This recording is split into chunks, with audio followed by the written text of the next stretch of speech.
Bonjour à tous. Afin de revoir vos connaissances sur les statistiques descriptives et vérifier que vous ayez bien compris ce premier chapitre de cours, voici un exemple. Le gérant d'un magasin vendant des articles de consommation courante a relevé pour un article particulier qui semble connaître une très forte popularité le nombre d'articles vendus par jour. Son relevé a porté sur les ventes de mois de mars et avril, ce qui correspond à 52 jours de vente. Je pense que le magasin n'est pas ouvert tous les jours, notamment le dimanche, c'est pour ça que ça fait 52 jours et non pas 61 jours. Le relevé des observations se présente comme suit. Alors, le tableau est un peu dense et on voit que ce sont des lignes qui alternent de date et nombre d'articles vendus. D'accord ? D'abord sur le mois de mars, puis après sur le mois d'avril. Alors quand vous commencez un exercice de stats, il faut absolument se poser la question de quoi parle-t-on ? Donc, quelle est la variable statistique ? Parce qu'effectivement, si on regarde dans notre tableau, il y a deux séries de nombres. Laquelle nous intéresse vraiment ? C'est le texte qui va vous le dire.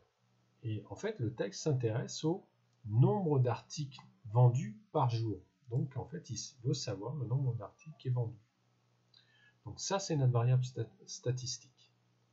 Après, de quel type de variable parle-t-on ? Je vous rappelle qu'il y a deux types principaux qui sont les variables qualitatives ordinales et nominales et les variables quantitatives discrètes et continues. Les variables quantitatives discrètes, ce sont des variables que l'on compte, et les variables quantitatives continues, ce sont des variables que l'on mesure. Donc, à vous de dire quel type de variable est-ce. Ensuite, la troisième partie, comment peut-on organiser les données ? Vous n'avez pas beaucoup de choix. Les données, c'est soit on laisse les données brutes, des séries de nombres, soit on les classe. D'accord ? Donc, ce TD, en fait, un des buts va être de comparer les données classées aux données brutes. Les informations devraient être les mêmes à quelque chose près. On va voir. Alors, pour vous aider, un tableau. Regroupez les données en 6 classes d'amplitude 2, indiquez pour chaque classe son effectif, sa fréquence exprimée en pourcentage, ses fréquences cumulées croissantes et décroissantes, et exprimées en pourcentage aussi. Alors, dans mon tableau, il y a 6 colonnes. D'accord ? C'est 6 classes d'amplitude 2, c'est pas 5 classes, c'est pas 7 classes, c'est pas une amplitude de 2, 3, 4, c'est 2. D'accord ? Vous faites ce qu'on vous demande. Alors souvent on me pose la question qu'est-ce que XI et NI ? Alors je suis toujours très étonné, ça c'est des trucs que vous avez appris depuis le collège au moins. Bon, mais je vous les ai redonnés dans le cours. Les XI, c'est ce qu'on appelle les centres des classes, et les NI, ce sont les effectifs de classe. Ensuite on va faire les FI pour la fréquence, et ensuite les FCC et FCD. Alors pour vous aider à faire ceci, on va passer sur une feuille Excel. Voilà. Alors j'ai pré-rempli une feuille Excel avec dessus un compteur, toujours intéressant de savoir, de bien vérifier que j'ai bien 52 valeurs. Les dates, j'ai mis ça, même si en fait on ne va pas s'en servir du tout. Et enfin, les variables statistiques dont on a besoin. On a dit 6 classes d'amplitude 2, avant il faut déjà savoir quelle est la plus petite valeur et quelle est la plus grande. Pour savoir la plus petite valeur, il y a une fonction qu'on peut utiliser sur Excel qui s'appelle la fonction min. Donne la valeur la plus petite. Je sélectionne mes variables, en entier bien sûr, et il me dit c'est 5. Du coup, pour la plus grande valeur, je pense que vous avez compris, s'il y a min, l'autre, il y a forcément max. Max, pas ce que j'ai écrit. Donc voilà. Donc je sélectionne. Toujours, je mets ma plage de variables. Voilà. Et il m'a trouvé la plus petite valeur 5, la plus grande valeur 16. Donc du coup, mes classes, je vais commencer forcément à 5. On m'a dit d'amplitude 2, donc 5 plus 2, 7. Avec 6 classes, on va voir si en fait j'arrive à tout rentrer. Donc j'ai étendu 5 et 7, 7 et 9, 9 et 11,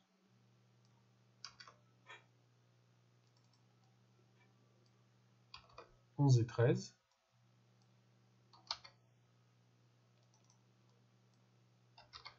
13 et 15. Et 15 et 17. Donc toujours, je vous rappelle qu'il y a toujours une borne qui est fermée et une borne ouverte, hein, donc une valeur comprise et une valeur non comprise. On voit qu'on a bien 5 dans nos classes, et 16 fait bien partie de la dernière classe, puisque c'est 17 qui est exclu.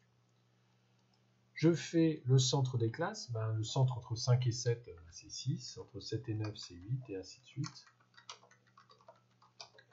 Ça, c'est pas trop dur.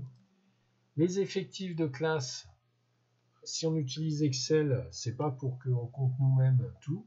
On va utiliser la fonction NBC. Détermine le nombre de cellules non vides répondant à la condition à l'intérieur d'une plage. Donc je clique NBC. La plage, c'est toujours les variables que je vais utiliser. Voilà. Point virgule. Et le critère, ça va être strictement inférieur à 7. Puisque je veux que les 5 et les 6. Voilà. Si vous regardez, C2, c'est 53, inférieur à 7. Alors, ensuite, je vais étendre cette formule-là aux autres pour aller un peu plus vite. Du coup, ce que je veux qui ne change pas, c'est mes plages de valeur. Donc, je me place entre C et 2. Je fais F4. Du coup, ça va geler ma cellule. Je fais pareil entre C et 53, ça va geler ma cellule. Et du coup, en fait, ma plage ne va pas bouger. Du coup, si je tire, voilà, ça ne bouge pas. Alors, ma condition aussi, là, ce qu'on veut, c'est 9. Par contre, ce que je ne veux pas, c'est déjà l'effectif que j'ai dans la classe d'avant. Là, il m'en a compté 12.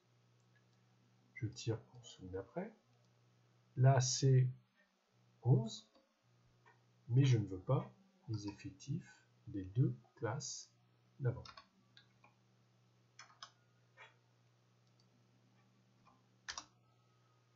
Voilà. Je continue. Là, c'est 13. Cette fois-ci, c'est les effectifs des trois classes d'avant. Je tire pour ma cinquième colonne. Là, c'est 15. C'est les effectifs des 4 classes d'avant.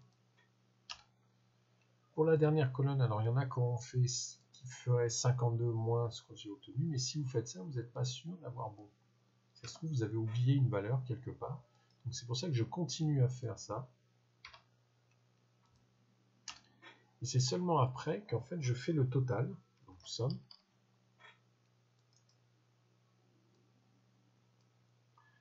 Et du coup, ça me permet de vérifier si je ne me suis pas trompé sur le nombre de valeurs. Et je vois que j'en ai 52. Donc, tout va bien. Ensuite, je fais les FI, je vais faire les FCC, puis je vais faire les FCD. Voilà. Les FI, la fréquence, c'est l'effectif de la classe divisé par l'effectif total. Comme je vais étendre la formule, je me mets entre M et 3, je fais F4 pour geler cette cellule. Et voilà, il peut me répondre dessus. Alors vous obtenez peut-être des nombres décimaux. Pour passer des nombres décimaux au pourcentage, c'est pas la peine de taper quelque chose. Il y a l'icône pourcentage, vous cliquez dessus, ça va vous donner ceci. Alors les pourcentages, ils donnent toujours à l'unité près. Si vous voulez changer, oui, alors mettez une unité, hein, c'est pas la peine de faire des 15 000 décimales. L'échelle des pourcentages n'est pas très précise, donc c'est pas la peine d'en faire beaucoup. Je vérifie encore une fois en descendant ma somme, et ça me donne un 1, donc tout va bien. Et maintenant, je fais les fréquences cumulées croissantes. Alors, il y a toujours l'histoire, est-ce que je commence à 0 ou est-ce que je commence avec les fonctions. Les premières fréquences, là j'ai déjà une fréquence, donc on m'a dit je vais commencer avec celle-là. Puis ici, je me place de telle manière que je fais ça plus ce qu'il y a sur cette classe, et ainsi de suite. Et je finis à 100%. FCD, soit je mets 100 ou je mets 1, ça dépend si vous êtes en décimale ou en pourcentage. Comme j'ai fini à 100, je commence à 100. Je fais ce que j'ai là, moins la première fréquence, hein, et pas celle des FCD, hein, vous ne trompez pas de ligne. Et je descends jusque là. Et normalement, si tout est bon, Si vous tirez jusqu'au bout, vous devez finir à 0. Voilà. Là, j'ai rempli mon tableau. Ben, je vais revenir sur ma feuille PDF et je vais voir ce qu'il me demande. Tracer les courbes cumulatives croissantes et décroissantes des fréquences. L'abscisse du point d'intersection de ces deux courbes a-t-il une signification particulière? Si oui, laquelle? Alors là, quand vous avez ce genre de questions, forcément, il y a une signification particulière. C'est l'abscisse du point dont on parle. Soit vous le connaissez, si vous ne le connaissez pas, vous cherchez sur Internet et vous allez le trouver très facilement. Je reviens sur ma feuille Excel. Donc là, je vais tracer mes courbes. Donc je sélectionne mes données. Je fais insertion. Je rappelle qu'il faut d'abord aller sur l'image de points. Comme on veut une intersection, je vais relier mes points. Voilà. Mais en réalité, je veux que les fréquences cumulatives croissantes et décroissantes. Donc j'ai pas besoin des NI et des FI. Comme j'ai pris le nom des lignes, bah, je peux voir que les NI c'est les bleus. Donc je clique sur les bleus, je fais supprime. Les FI c'est les oranges, je clique sur les oranges et je fais supprime. J'ai plus que ce qui m'intéresse. En même temps là, il y a tout ça de pris alors qu'en fait, par exemple, mes axes ça commence à 5 et non pas à 0. Donc je vais pouvoir essayer de faire une mise en forme là-dessus. On va pas commencer à 0, on va commencer à 5. Je fais entrer. Du coup, il fait par lui-même 5, 17. Et puis je vais faire les unités à 1. Voilà. Après, vous rechangez si vous voulez le titre. Donc, courbe des FCC, des FCD. Voilà. On va mettre ça là. J'étends un peu plus pour bien voir. Et en fait, ce qui m'intéresse, c'est l'abscisse de l'intersection. Donc voilà pour cette question. Je reviens sur mon document PDF. Question 4. Déterminer à partir de la série classée la valeur moyenne de la série. Alors comme c'est une série classée, c'est une moyenne pondérée. N'utilisez pas la fonction moyenne sur Excel puisqu'il ne sait pas faire une moyenne pondérée. Par contre, dans le cours, je vous ai donné la formule, donc c'est celle-ci, il y en a deux. On va utiliser la deuxième, somme des FI/XI. Vous allez voir pourquoi, parce que c'est plus facile sur Excel. Je reviens sur ma feuille Excel. On va se mettre plus bas, on va mettre les valeurs classées. On va faire la moyenne. Voilà, la moyenne, on a dit, c'est la somme des FI/XI. C'est-à-dire, je fais le produit des XI et des FI, je fais la somme à la fin. Et du coup, il y a une fonction qui s'appelle, pas FI/XI, mais qui s'appelle SUMPROD. Donc, je donne la somme des produits des plages ou matrice correspondante. Je fais ça. Je mets la première série de nombres, les XI, point virgule. Deuxième série de nombres, les FI. Entrée, et ça me donne une moyenne de 10,8. Peut-être que ça vous donne avec 50 000 chiffres, ça sert à rien non plus, j'insiste. Je vous rappelle qu'on parle de nombre d'articles vendus, donc 10,8 même, c'est un peu ridicule. Hein. Peut-être que, par exemple, si vous présentez au gérant de l'entreprise ceci, peut-être qu'il vous dira pourquoi vous avez mis ça et pourquoi pas 11. Bon, laissez ça, mais en tout cas, c'est pas la bête d'en mettre 2 ou 3, et ainsi de suite. On revient sur notre PDF pour savoir ce qu'il nous demande après. L'écart type de la série, ben, même problème. Il n'y a pas de fonction Excel pour ce type d'écart type. On va le calculer nous-mêmes. Je vous donne la formule. Alors celle-là, je ne vous l'ai pas donnée dans le cours. Je ne sais plus pourquoi. Pareil, on va plutôt utiliser la deuxième qui est plus simple sur Excel. Attention 1 sur n-1 parce qu'on parle de l'écart type de l'échantillon. D'accord, c'est pour ça qu'il y a n-1. Ici, en fait, le centre important ici, ça va être de faire somme des NI/XI au carré. Préparer ça. Moins la moyenne au carré, ce qui est plus simple que de faire ceci. Et on va d'abord faire la variance, c'est-à-dire sans la racine carrée. Parce que la formule est assez complexe. Alors je reviens sur les données Excel. Je vais faire la variance, on a dit. et après l'écart type. Donc la variance, on a dit les xi, ni au carré, donc on va d'abord les créer. Ni fois xi. Bon, bah, ça c'est facile à créer. Hein. Les ni fois les xi. Puis j'étends ma formule. Boum. Les ni xi carré, bah, je fais ça tranquillement. Bah, comment je vais faire? Bah, je vais faire les ni xi. Fois les xi, vous embêtez pas. Hein. Se faire xi, ni xi carré, faites attention, c'est que les xi au carré, pas les ni. Donc tranquillement là-dessus. Alors ce dont j'ai besoin, c'est la somme. Là, ici j'ai mis la somme, bah, j'ai plus qu'à étendre. Voilà. Et je fais apparaître la somme des nxi. Du coup, ma variance, c'est la somme des nxi divisé par n-1. N, c'est 52 moins 1, donc ça fait 51. Moins ma moyenne au carré. Alors, des fois, pour créer la moyenne, il suffit de faire moyenne fois moyenne. Faites cellule fois cellule, comme ça, c'est rapide, vous êtes tranquille.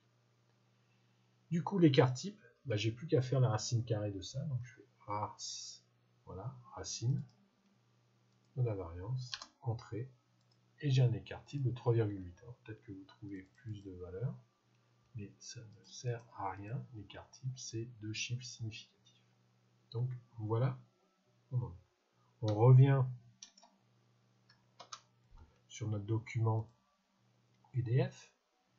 4b, déterminer à présent la valeur moyenne de la série à partir de la série non classée, c'est-à-dire on fait la même chose, mais non plus avec les données groupées, mais avec les données brutes.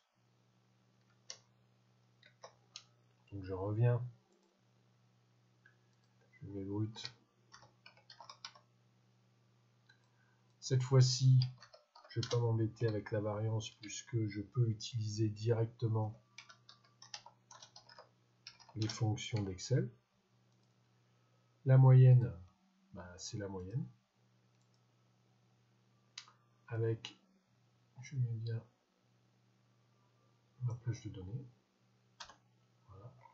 Je trouve 10,3, pareil, vous trouvez peut-être plus de valeur, mais c'est pas la peine. Et l'écart type, alors encore une fois, écart type, il va y avoir 2 écarts types. Alors l'écart moyen, c'est encore autre chose, les écarts absolus. Écart type de Pearson, standard, écart type de P. Alors l'écart type de la population, c'est Pearson, écart type Pearson, c'est le nom de la personne qui en a parlé, l'écart type. C'est l'écart type P, P comme population, Pearson. L'écart type de l'échantillon, c'est l'écart type standard. On va évaluer l'écart type d'une population se basant sur un échantillon. C'est marqué tout ça en fait. Hein. Quand vous posez des questions, lisez. Et c'est l'écart type tout court aussi. Je prends l'écart type standard, je sélectionne les valeurs. Voilà, Enter, et je trouve 3,6. Donc je vois que j'ai trouvé la moyenne et les écarts types et l'écart type des données classées ainsi que des données brutes. Je reviens sur mon PDF. Qu'est-ce qu'ils me disent? Que constate-t-on? Expliquez pourquoi. Que constate-t-on? C'est-à-dire vous comparez entre la moyenne et l'écart type des séries classées et l'autre, les données brutes. Donc comparer des nombres, c'est simple, hein, c'est plus grand, plus petit ou égaux. Et expliquer pourquoi on a cette différence ou cette égalité, on en a déjà parlé en cours. Normalement, vous devez pouvoir répondre. Enfin, question 5, déterminer le pourcentage approximatif de cas où le nombre d'articles vendus se situe dans l'intervalle moyenne plus ou moins écart type. Attention, encore une fois, est-ce qu'on parle de la moyenne écart type des données groupées ou des données brutes? Vu comme c'est écrit, à mon avis, vous pouvez facilement deviner. Voilà, on a fini. À vous de jouer avec vos données propres et vous m'enverrez votre réponse par le formulaire dont je vous ai envoyé l'adresse. Au revoir.